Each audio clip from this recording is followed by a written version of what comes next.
아멘. 사랑합니다. 네, 오늘도 예배자리에 나오신 여러분들 환영하고 축복합니다. 여러분 혹시 짧게는 17년, 길게는 19년 살면서 받았던 선물 중에 가장 기억에 남는 게 뭡니까? 보통은 선물을 부모님께 어렸을 때는 많이 받았을 거고, 최근에는 이제 생일이 되면 친구들한테 받을 수도 있고, 여러 가지가 있을 것 같습니다. 여러분이 받았던 선물 중에 가장 감격스럽고 가장 기쁘고 가장 기억에 남는 게 뭔지 한번 떠올려 보실래요? 뭐가 있나? 내가 받았던 중에 가장 기억에 남는 게 뭐가 있지? 기뻤던 게 뭐가 있지? 만약에 정말로 그 선물이 임팩트가 강했다면 바로 떠오를 거고, 만약에 기억이 안 난다 그러면 여러분은 슬프게도 그런 선물을 받아본 적이 없는 거예요. 여러분 오늘은 우리 읽으면서도 참 어려웠죠. 말씀이 좀 어려워요. 원래 로마서 말씀이 좀 되게 어려운데 이 로마서 말씀을 통해서 본질적인 예수님이 우리에게 주신 선물에 대해서 함께 나눠볼 거예요. 그 선물이 무엇이냐면 바로 구원이죠. 구원. 그런데 문제는 뭐냐? 우리가 구원이 뭔지 잘 몰라요. 그쵸? 교회 다니는 이유, 천국 가기 위해서. 교회 다니는 이유 몰라요. 그냥 엄마가 가라고 해서. 교회 다니는 이유 몰라요. 그냥 예수님이 날 사랑해서 여기 오라고 했대요. 몰라요. 그래서 내가 가야 되는 천국이 뭔지, 그 천국을 내가 구원으로 어떻게 받게 됐는지, 그 구원이 나에게 대체 어떤 의미인지를 까먹거나 잘 아예 모르거나 모른 채 그냥 신앙생활 하는 경우들이 너무나 많습니다. 우리가 지금 이 자리에 나와서 예배를 드리는 이유, 우리가 보통 신앙생활이라고 하는 것을 하는 이유는 그저 옆에 있는 사람하고 친밀한 관계를 맺기 위해서만은 아닐 거예요. 왜냐하면 여러분은 더더욱 그런 것 같아요. 여기 여러분 친한 사람 몇이나 있다고 말할 수 있습니까? 내가 말 걸 수 있는 사람 몇이나 있다고 말할 수 있어요? 짧게는 1년, 아니죠. 중등부 때부터 하면 이미 몇 년이야. 초등부 때부터 하면 이미 몇 년을 함께 예배드렸지만 저 사람의 존재는 알아. 무슨 학교인지도 알고 이름도 아는데 한 번도 인사해 본 적이 없는 그런 사람들이 얼마나 많은지 제가 잘 알고 있죠. 그렇죠? 우리는 그래요. 확실한 건 요즘에 여러분들은 교제하기 위해서 교회 나오는 것은 아닌 것 같아요. 그럼 여러분 여기 왜 나오십니까? 여기 나와서 우리가 예배를 드리는 이유가 대체 뭐예요? 바로 여러분 본질적으로 제가 여러분들께 분명하게 여러분 답을 드릴게요. 우리가 오늘 이 자리 가운데 나와서 예배를 드리는 이유는, 우리는 착각하는 경우들이 있어요. 구원받기 위해서 저는 예배 드려요 라고 한다면 B예요. 구약 시대에는요, 구약에 여러분 앞에 남은 두꺼운 앞에 부분 성경 있잖아요. 그 부분에서 보통 그때는 예배가 아니라 제사라고 얘기하는데, 맞아요. 그때 제사를 드릴 때는 구원받기 위해서 내가 나의 죄를 하나님 앞에 고백하고 그 죄를 나 대신에 제물로 인하여 태워드려서 내 죄를 사함받기 위해서 예배를 드리고 제사를 드렸던 게 맞아요. 그런데 지금 우리는 예수님으로 인하여서 이제 신약시대를 살아가고 있잖아요. 지금 우리가 예배를 드리는 이유는 구원받기 위해 예배를 드리는 게 아니라 이미 우리에게 구원을 선물로 주신 하나님 앞에, 예수님 앞에 감사하는 마음으로 마땅히 예배를 드리는 겁니다.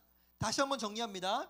우리가 예배를 드리는 이유는 하나님 제가 구원받게 해주세요, 비나이다 비나이다, 이게 아니라 이미 우리에게 구원을 주신 분께 감사하는 마음으로 나오는 게 이 예배라고요. 다르죠? 달라요.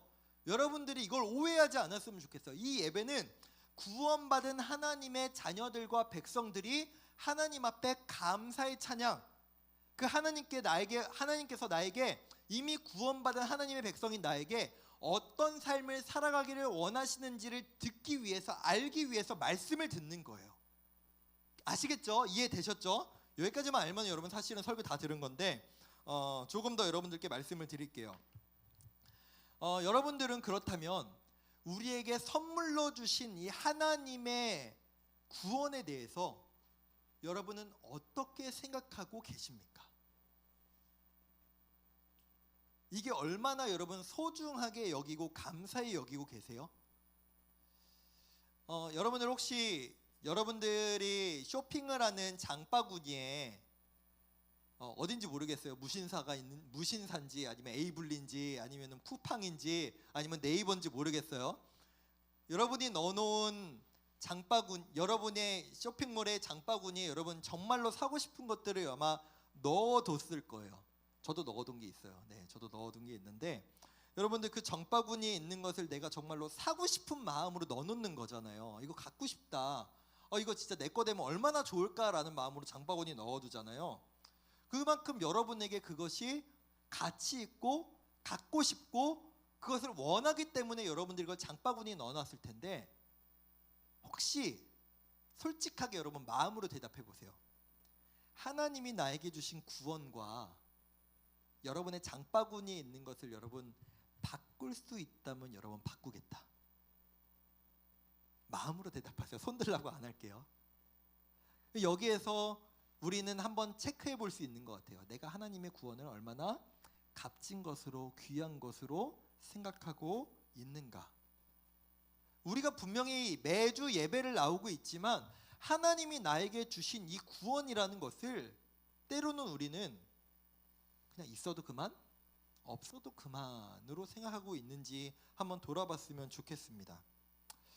여러분, 요즘 사람들에게 있어서 특히 이 한국 사회, 아니 한국 사회뿐만이 아니라 전 세계적으로 어느 정도 이제 선진국의 대열이라고 할까요? 어느 정도 이제 먹고 사는 정도는 해결된 나라들은 대부분의 사람들이 궁극적으로 원하는 목표 중에 하나가 집인 것 같아요. 집을 소유하는 것. 내가 뭐 전세금이 더 오를 거 걱정 없이 월세 더 오를 거 걱정 없이 내가 내 집 소유하는 게 특별히 이 한국 사회에서는 하나의 되게 큰 목표인 것 같아요. 그리고 저출산의 문제, 그리고 뭐 혼인율이 매우 떨어진다는 문제. 여러분, 제가 얼마 전에 되게 충격적인 조사 결과를 봤어요. 제가 87년생이거든요. 제가 38이에요. 근데 89년생 남자, 그럼 36이잖아요. 혼인율이 23%? 깜짝 놀랐는데, 그래요. 여러 가지 뭐 복합적인 한국 사회의 문제가 있잖아요. 세계에서 제일 낮은 저출산의 문제들이 있는데, 그러다 보니까 많은 사람들이 이 집을 소유하고 싶어 하거든요. 그래서 이 집을 사기 위해서 정말 열심히 일을 하고 이 집을 사기 위해서 대출을 받죠. 그리고 평생 그 대출금 갚으려고 살아요. 근데 얼마 전에 뉴스 기사에 보니까 이런 기사가 있더라고요. 여러분들이 이제 곧 해당될 내용이에요. 20대 청년이 서울에 있는 아파트를 구입하려면은 몇 년이 걸릴까요? 연구조사에 따르면 이게 더 앞으로 늘어날 수도 있어요. 지금 현재 기준이거든요. 20대 청년이 서울에 있는 아파트 한 채를 구입하려면 86년 4개월이 걸린다는 연구 결과가 나왔습니다. 죽을 때까지 못 사요. 그래요. 여러분, 아파트 하나 사는 게 얼마나 어려운지 몰라요. 이 후곡마을에도 아파트가 얼마나 많은데 이 아파트 하나 사는 게 너무너무 어렵죠. 그럼 여러분들께 가장 관심이 있는 분야, 여러분들께 슬픈 얘기를 하죠. 얼마 전에 육모를 봤습니다. 여러분들, 육모를 보고 절망하고 좌절하고 내가 대학은 갈 수 있을까라는 마음이 든 친구들도 있을 텐데, 여러분 대학 가는 게 쉬운가요? 여러분이 원하는 대학이라고 합시다. 그냥 대학 가는 건 쉬워요. 이제 많이 쉬워졌거든요. 대학이 워낙 많아가지고 어떤 대학이든 들어갈 수는 있어요. 근데 내가 원하는 대학, 소위 인서울이라고 말하는 대학에 들어가려면 수험생이 약 20%만 들어갈 수 있대요. 5명 중 1명은 되는데 4명은 안 된다는 거예요. 조금 더 기준을 올려볼까요? 서울대는 상위 0.86%만 갈 수 있습니다. 1%도 못 가요. 모든 수험생 중에 0.86%만 서울대 갈 수 있습니다. 재수생 다 포함해서. 쉽지 않죠. 대학 가는 것도 너무 어려워요. 그런데 여러분 생각해 봅시다. 사람들이 집 사는 게 어렵다고 애초에 포기하고 그것을 목표로 하지 않습니까? 여러분들에게 말해볼게요. 대학 가는 게 쉽지 않고 어렵다고 이미 틀렸어 라고 이미 여러분 포기하고 공부 안 합니까? 아니죠. 되도록 내가 최선을 다해서 어떤 대학이든 가려고 노력하고 있죠. 그래요, 여러분. 세상에 그냥 되는 건 없죠. 이 세상에 공짜는 없어요, 여러분. 알죠? 아시죠? 세상에 공짜는 없습니다. 그냥 되는 건 없습니다. 우리가 무언가를 얻기 위해서, 무언가를 성취하기 위해서는 그만한 노력이 필요하고 능력이 필요하고 때로는 운이 필요하기도 하죠. 그렇다면 여기서 제가 하나 좀 꼬아보겠습니다. 우리가 천국 가기 위해서, 구원받기 위해서는 여러분 어떻게 해야 될까요? 여러분 알고 계십니까? 구원받기 위해서 여러분 어떻게 해야 돼요? 나의 내가 어떻게 해야 천국 갈 수 있습니까, 여러분? 여러분 아는 게 있죠? 머릿속으로 생각해 보세요. 천국은요, 구원은요, 돈으로 절대 갈 수 없습니다. 돈이 아무리 많아도 천국은 살 수 없어요. 내가 서울대를 나와도 천국을 살 수 없어요. 내가 아무리 많은 인기를 가진 사람이라도, 아무리 사람들에게 많은 칭송을 받고 영광을 받은 사람이라도 그 어떤 지위로도 천국은 내가 살 수 없어요. 어떤 노력으로도 불가능합니다. 여러분 아까 그 조사에 따르면 서울에 있는 아파트를 사기 위해서는 86년 4개월 동안 열심히 일하면 가능하다는 수치가 있어요. 인서울하기 위해서는 그래도 모든 수험생 중에 20% 안에 들면은 가능하다라는 수치가 있어요. 가능성이라는 게 있죠. 근데 아무리 돈이 많아도, 공부를 잘해도, 아무리 백이 든든해도 내 능력과 조건으로 천국과 구원은 절대 내 마음대로 얻을 수 있는 게 아니라는 거예요. 오늘 말씀의 일부를 우리가 한번 쉬운 성경으로 함께 보도록 하겠습니다. 모든 사람이 죄를 지어 하나님의 영광에 이를 수 없게 되었습니다. 그런 사람이 그리스도 예수께서 주시는 속죄를 통해 하나님의 은혜로 의롭다는 판단을 받습니다. 그것은 하나님이 거저 주시는 선물입니다. 여러분 우리가 살아가는 이 시대는요, 선물도 대가가 있어야 받는 것 같아요. 어떻게? 누구야? 너 이번에 시험 잘 보면은 핸드폰 바꿔줄게. 누구야? 너 이번에 어떤 대학 가면은 엄마가 뭐 해줄게. 또는 친구들 관계에서도 여러분 알잖아요. 저도 이제 아는 사람들한테 이제 보내줄 때, 기프티콘 생일이라고 보내줄 때, 또는 이제 누가 결혼한다고 할 때 다 이제 이게 있어요. 여러분 어른이 되면요, 그 사람이 그때 얼마를 보내줬느냐에 따라서 이게 다 거래예요. 공짜가 없어요. 이게 사회거든요. 이게 우리가 살아가는 시대예요. 공짜는 없어요. 선물도 그냥 공짜가 없어요. 그냥 요즘 그렇게도 하잖아요. 그냥 우리 서로 선물 받지 않고 그냥 퉁치자. 왜요? 왜 퉁쳐요? 내가 너 주는 것도 부담스럽고 너가 나 주는 것도 부담스러우니까, 돈 쓰는 거 부담스러우니까 우리 선물 서로 하지 말자. 이런 사회거든요. 선물이 공짜가 아니에요. 조건이 있어요, 다.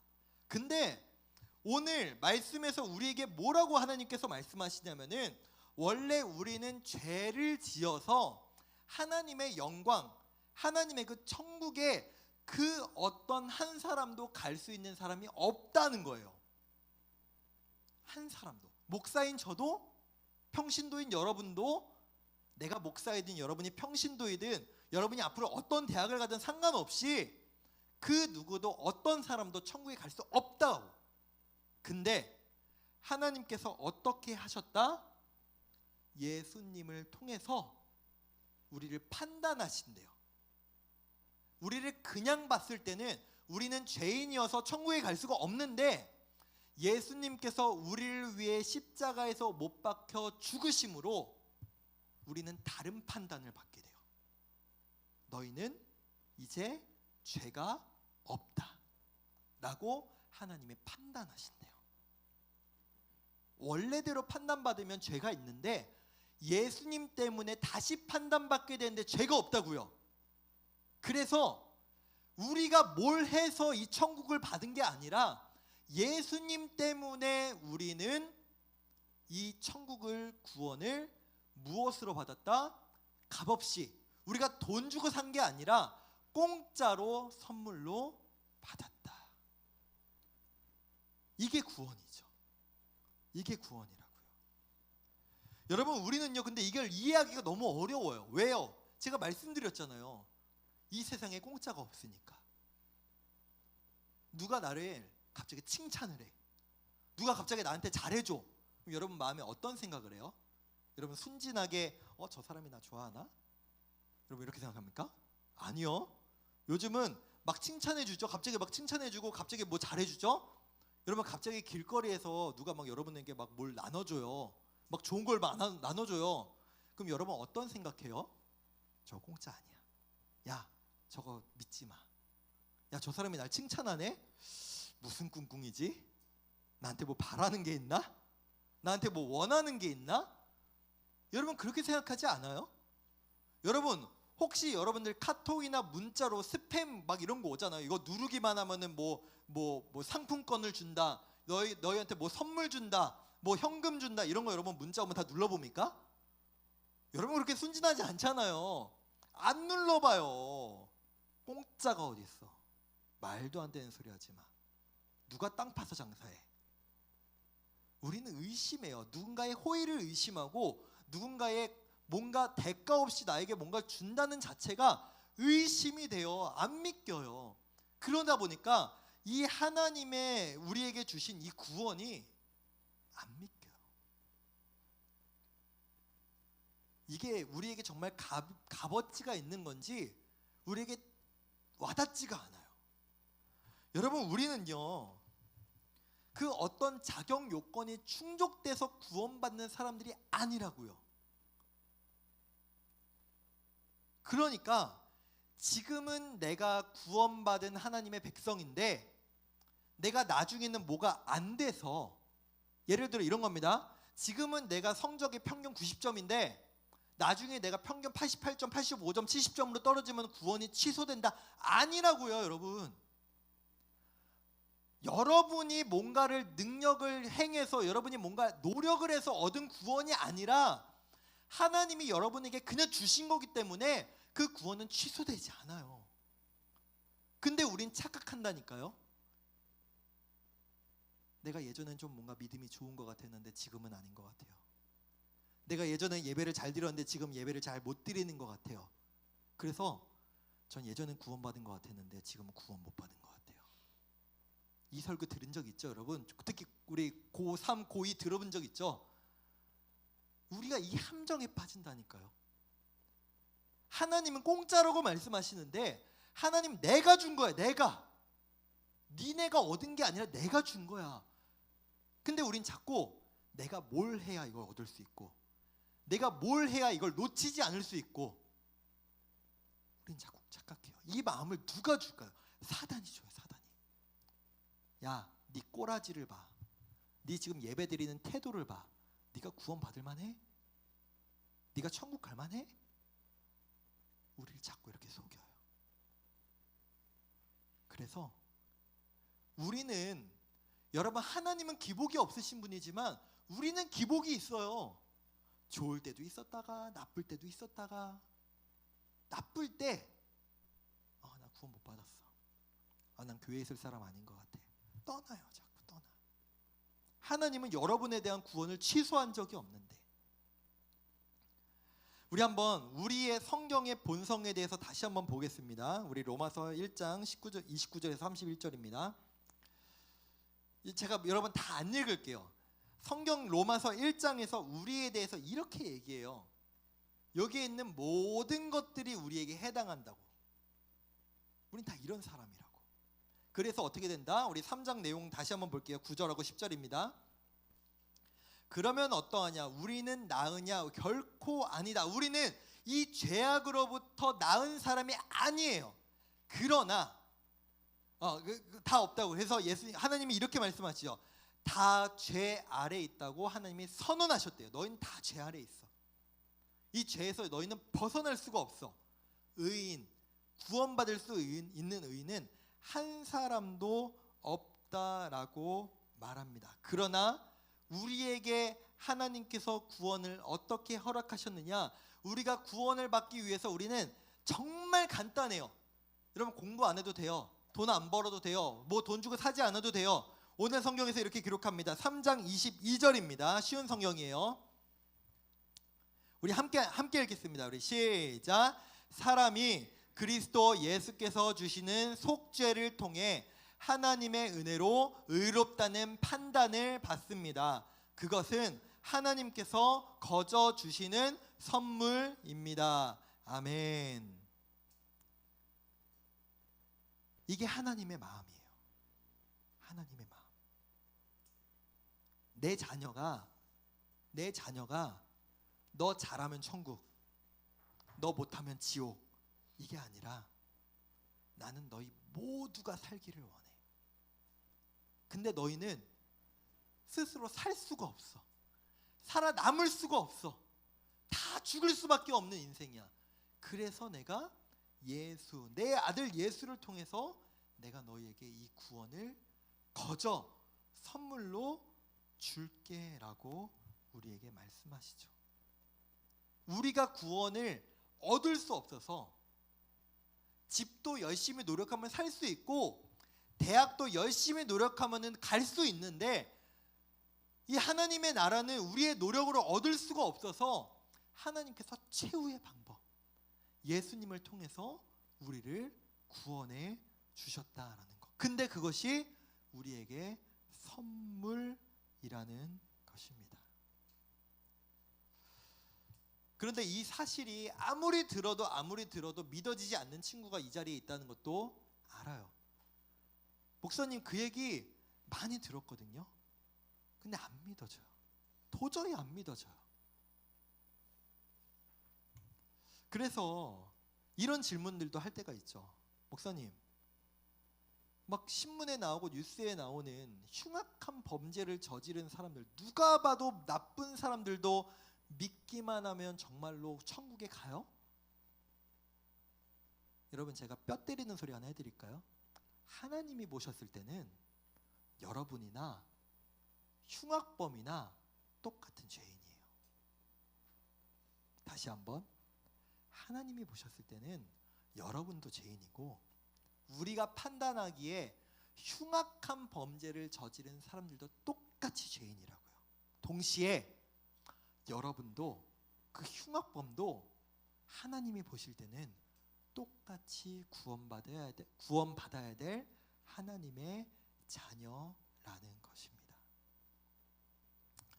말씀을 맺겠습니다. 사랑하는 고등부 여러분, 저는 여러분이 이 하나님께서 우리에게 무엇보다 주시고자 하는 이 구원이라는 이 선물을 여러분 스스로가 걷어차지 않았으면 좋겠어요. 우리가 이것을 어떻게 걷어차느냐? 공부 못하면 이것이 걷어차지냐? 좋은 대학 못 가면 우리의 구원이 취소되느냐? 결혼 못하면 구원이 취소되느냐? 아니요. 이걸 인정하지 않으면 뭐 예수님이 날 위해 죽었어? 뭐 예수님 때문에 내가 구원을 얻었어? 이거를 인정하지 않으면 우린 이 구원을 스스로 걷어차버릴 수밖에 없는 거예요. 그 어떤 노력도 필요 없습니다. 그 어떤 애씀도 필요 없어요. 그 어떤 능력도 필요 없어요. 사단의 속삭임에 여러분 속아 넘어가지 마시고 하나님께서 예수님을 통해 우리에게 값없이 선물로 주신 이 은혜를 절대 놓지 않는, 감사하며 살아갈 수 있는 우리 모두가 되었으면 좋겠고, 또한 이것이 아직도 믿어지지 않는 친구들은 이것이 믿어지게 해달라고, 이것이 내 것이 되게 해달라고 기도할 수 있는 우리 모두가 되었으면 좋겠습니다. 우리 그 마음